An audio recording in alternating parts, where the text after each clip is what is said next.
right. We can talk about anything you like. Just listen. Take a walk right over to my kitchen. What you wanna do? Come mix it up with the stew. So tell me what you wanna do. Come mix it up with the stew.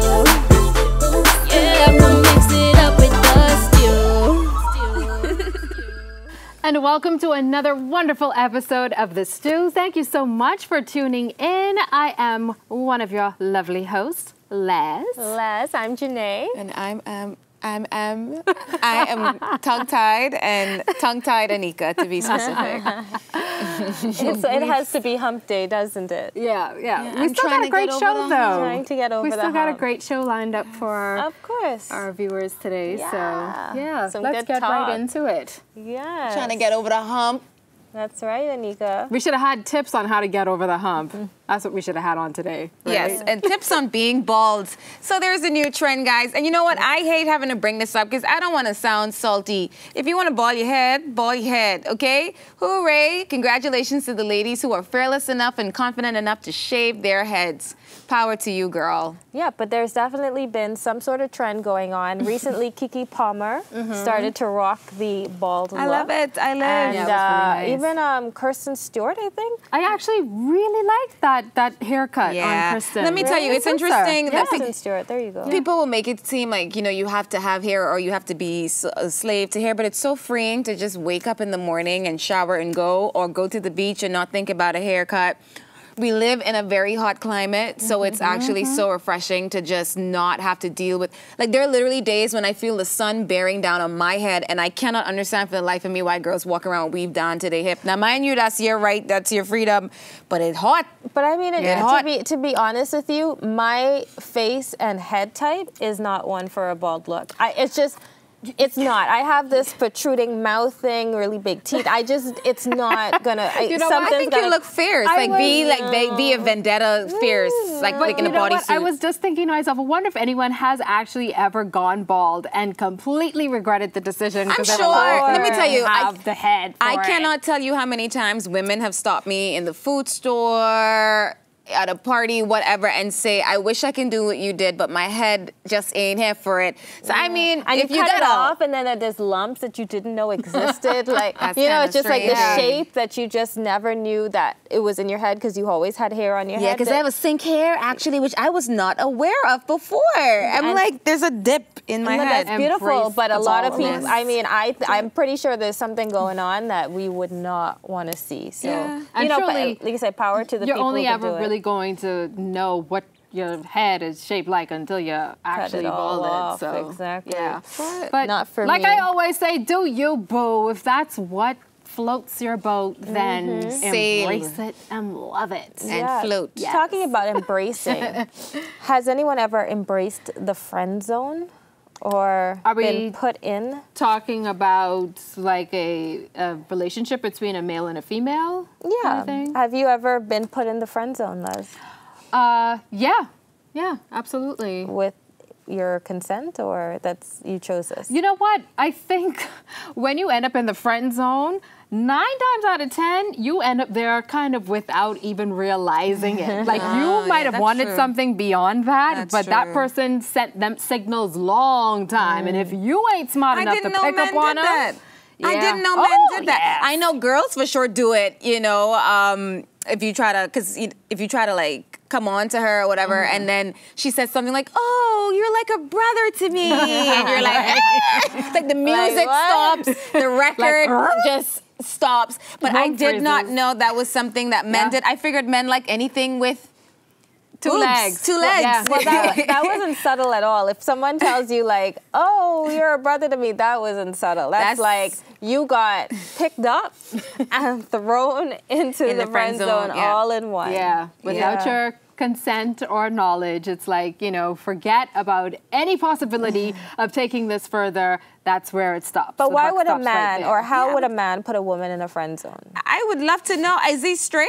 And I have to ask that because I don't know any straight men who put women in the friend zone. I think if you are unless they're really not interested, constantly invited just to lunch, that's one thing.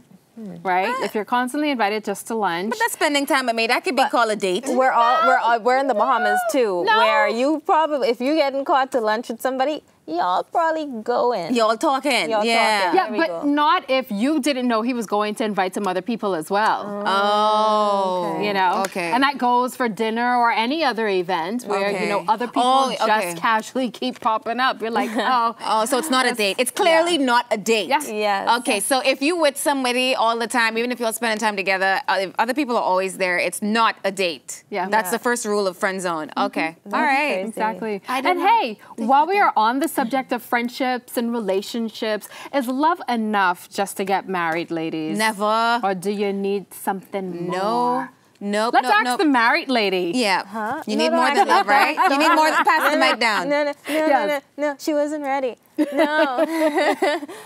Is love enough? Wow, that's a tough one for me. Did we put you on the spot? It is. I have so much love in my heart that everything else is blurry.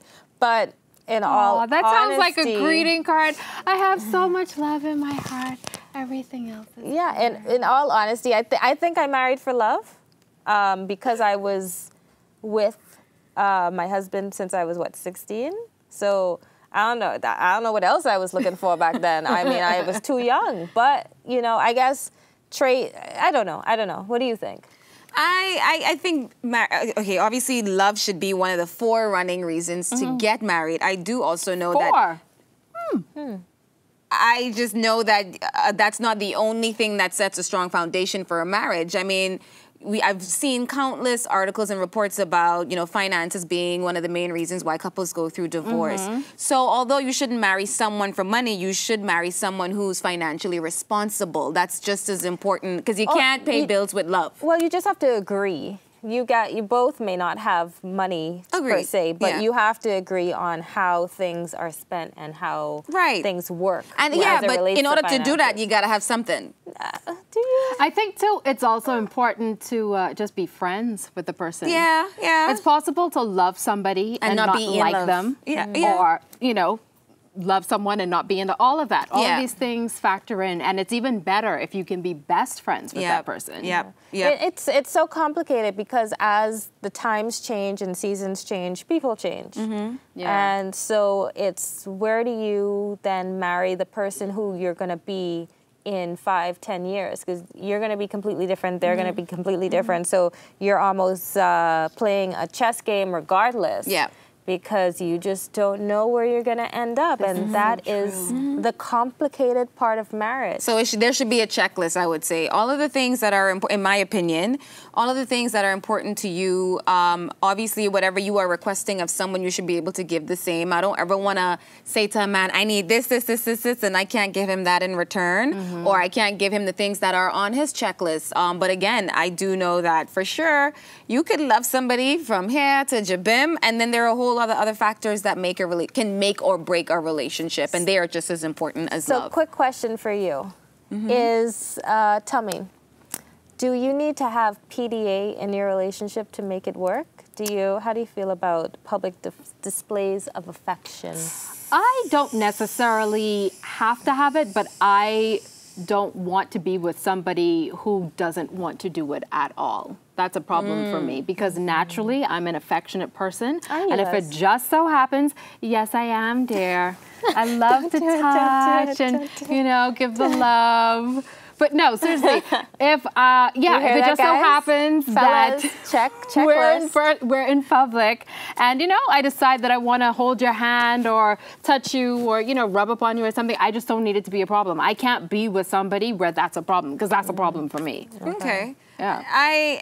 It's changed for me. In the past, PDA was important for me. I'm the same way. One of my love languages is physical touch. So I need someone that could just, you know, sneak up on me. Hey, Bo. Yeah, but, you know, my life is, so much has changed about just me as an individual. So I'm in that space now where I don't want to be necessarily affectionate in public because I don't want everybody in my business. I don't want everybody, like, gawking at me. And so I don't enjoy it as much as I used to just because I'm in a different place in my life. Yeah. Yeah. Interesting. But what are some places where PDA is an absolute Church. no? I would stop. Oh my God. Hugging your man in church. She took the words right out of my mouth. Man, do that home.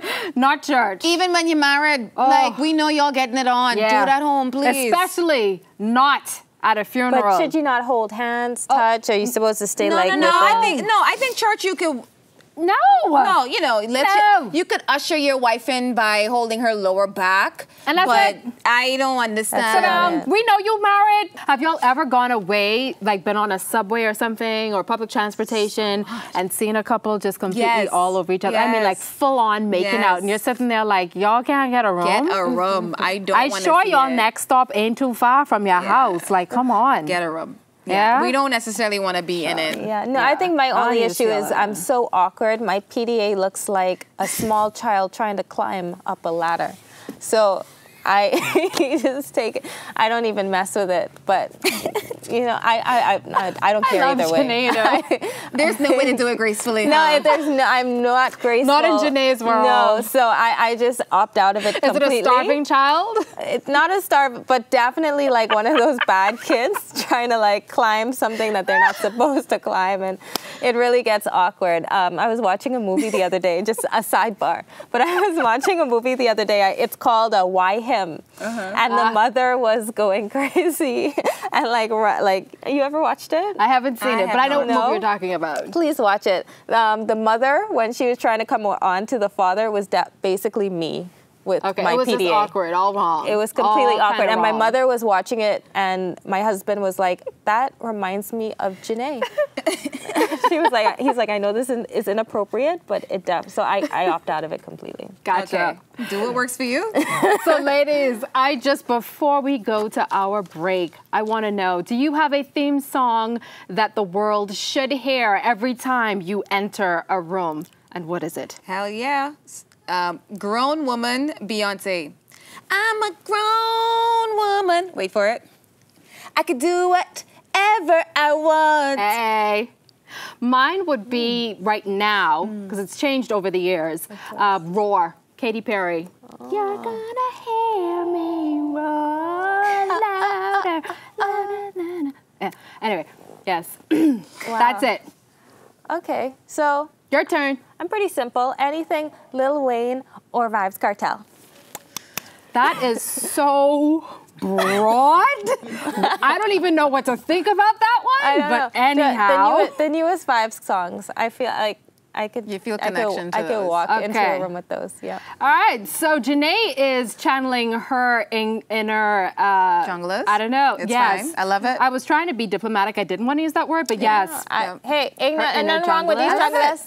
Nothing wrong with them. And while she's doing that, we're going to go to a quick break, but don't you go anywhere. On the other side, we've got an extra special guest in-house. We'll see you after this.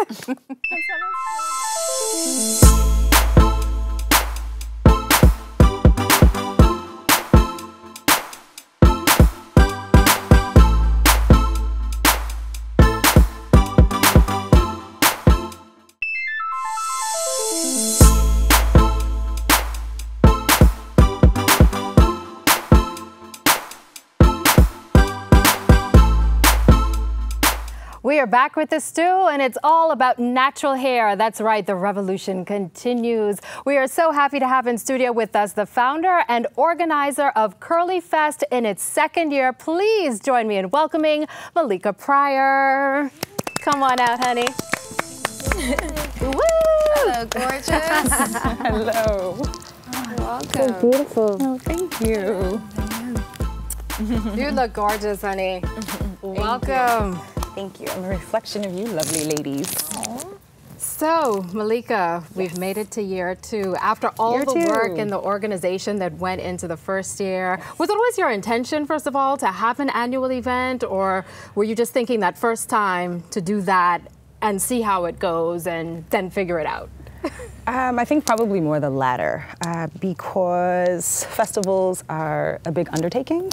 They take a lot of work, they take a lot of effort, they take a lot of time. And in order to know that it was a good idea, the way that I would, the way that I would be certain is by the turnout. Right. And so even though Let's go, guys. All right, Malika, you Yes. have to take off your I gotta take off the earrings. Dang, I love these earrings. Really? Oh no, she said don't take them off. Don't take them off? Move a mic over. Just put it on the coat. Put it on my coat. Okay. Earring back in. Okay, put it. So Malika, we have made it to CurlyFest number 2. Year 2. When you first started CurlyFest or organizing it the first time around, was it your intention to make it an annual event, or did you just figure, you know what, I'll try this out, see how this goes, and go from there? Well, there's so much energy around natural hair as a movement, the idea of having products and new possibilities available to Black and brown women, and there's just been in this explosion of events and activities. And so when I started Nassau Naturalistas, which is an online group a couple of years ago, we kept getting requests like, oh, we need to do something that would be fun. We need to have something like this. There were marches in Brazil, contests in Cuba. Right. Of course, there's CurlFest and just a whole bunch of activities going on in the States. And so I said, okay, we'll try something. Yeah. And the way I'll know if we do it again is if the people come. Right. And they did. So we decided to go ahead and re-up for year 2. Right, awesome. So tell us about the event in detail. What can one expect when they walk into CurlyFest? Oh, wow. Well, CurlyFest is at Dungulik Studios for our 2nd year, so we're really excited about that. The owner, Pam Burnside, is a fantastic partner to us, has been. We really just love and adore her. And the space itself is just, it's calming, but it also has this really wonderful energy to it, so it really lends itself to an outdoor festival. And we take over the entire grounds. Everything is CurlyFest, including the studios, actually, inside. So you walk into the main Kinks and Curls marketplace. You venture around to the children's area where there will be story time, a drum circle that the kids can participate in, as well as a Jonkanu themed crown make and take for both your little princess and your little prince, because CurlyFest is for everybody. CurlyFest loves the kids. And you journey through into the Bella Bistro, which is in the pond area. We have food for everybody, from vegan and vegetarian options to more traditional options. We have specialty drinks and desserts, as well as our sponsor who's been with us for the last 2 years, Guinness, who will also be there doing specialty mixes and offering samples. And then if you keep going around, Craft Cottage, where you can actually purchase your tickets, is located there. They've also been a wonderful partner to us. And that is where the It's Poppin' pop-up spa and salon. So we'll actually have a salon on deck this year who will be providing a mini menu of services, as well as spa services, henna in the spa and salon area, and then you would make your way into the studios itself. And in there will actually be a panel discussion. There will be hair demos by stylists, lock maintenance, how to style your braid out or twist out, because that's a pretty easy style that just about any texture can, for some curl outs, for some braid outs work better, for others twist outs work better, but how to actually style your hair once you've taken out the braids and taken out the twist. Right. So there'll be a hair demo for that. So obviously CurlyFest is not just about, going to an exhibition and having vendors there, showcase their products. It's all about having talks and discussions, demonstrations, and the like. Now, I remember with the first CurlyFest, you had actually also had some international participation. Is that going to be the same thing this time around? And what was the process like getting them on board? Well, I think you're thinking about Hydra, who has actually come on as a brand partner with us this year. One of the co-founders is actually of Bahamian descent, but their company, is based in South Florida, so Bahamians are doing great things all over the place. But they actually found us. Okay. That it feels like a long time ago, but we had the hashtag Support the Puff. Right, I remember that. And around issues of girls being able to wear their hair naturally, and that went viral internationally. Yeah. And the owner, Linda Pope Hamilton, saw it and ended up kind of searching from there, and then found CurlyFest Bahamas. And so they contacted us, and that was how we managed to connect last year, and things went so well. Actually, other products in my head right now that they decided to come back with us and then come on at a higher level this year. So as it pertains to the conversation around the acceptance of natural hair, for me, it's so sensitive because I'm disappointed that in 2017 we're still having that conversation around what's good hair and what's bad hair. What exactly does the festival want to address as it pertains to the celebration of natural hair and the acceptance of natural hair in a wider community? Well, one of our hashtags is Joy is Revolutionary. CurlyFest Bahamas is really a celebration of you having the right to just be who you are and to love and embrace who you are without without an asterisk, without parentheticals, just embracing and understanding that your experience with your hair is individual. I was talking with someone recently, and they referred to like your fingerprint, right? That it is unique. Yeah. And really and truly, hair texture is just as unique. You'll have two women that may present as having the same texture of hair, and this is probably going to sound like foreign to like half of the audience, but their hair porosity is going to be different, whether or not it runs dry. We think that if someone has tightly coiled hair, it means that their hair must be dry, but you have women with very tightly coiled hair whose hair is incredibly soft and very tender, and so they have to care for their hair differently than a woman with the same coil, but whose hair may tend to run dry. And so part of it is about just embracing who you are, your own self as an individual, and accepting that what your hair does is unique to your hair, and then just embracing that and getting to know it. And for many women, it starts a whole conversation that goes much more deeply, because for many of us, some of us had our hair relaxed when we were young, so we don't even have a relationship with our natural hair. We've never seen it. We don't know how to care for it.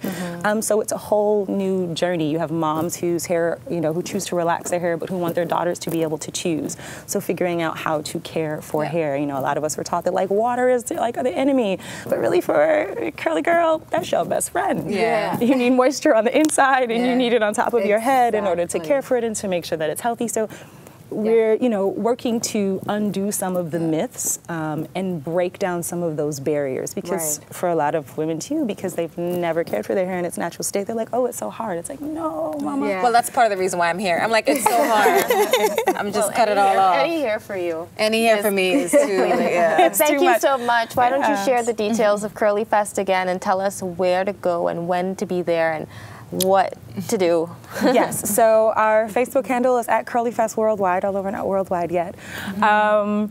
So visit us on Facebook, join the group, No Son Naturalistas, if you're a lady. Sorry, fellas.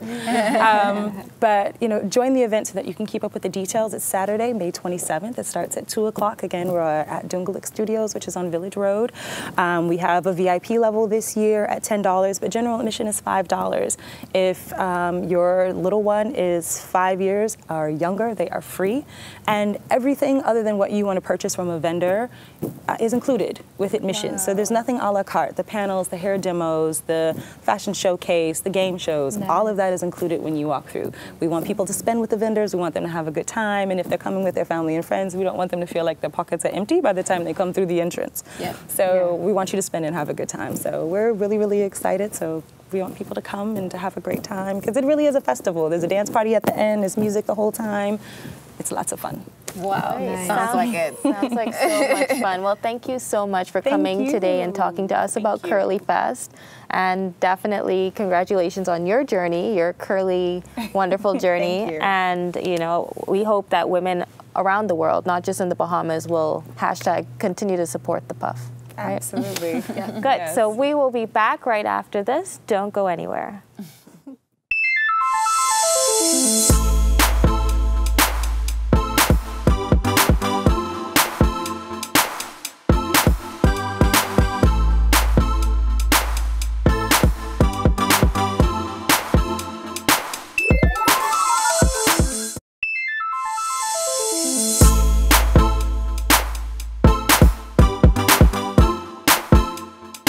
Hey guys, you're watching The Stew, and this is your Style Minute.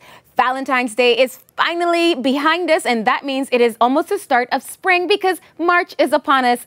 Absolutely my favorite month of the year. Here's how you can get ready style-wise for this season.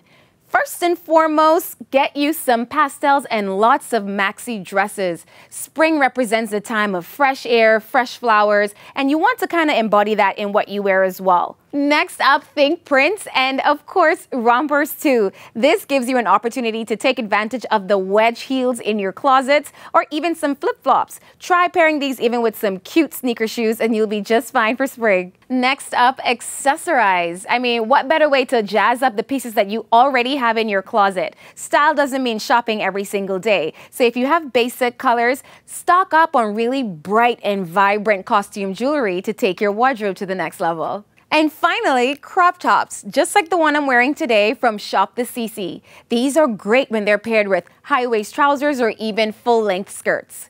This has been your Style Minute. I hope you're getting ready for spring. I'll see you next time.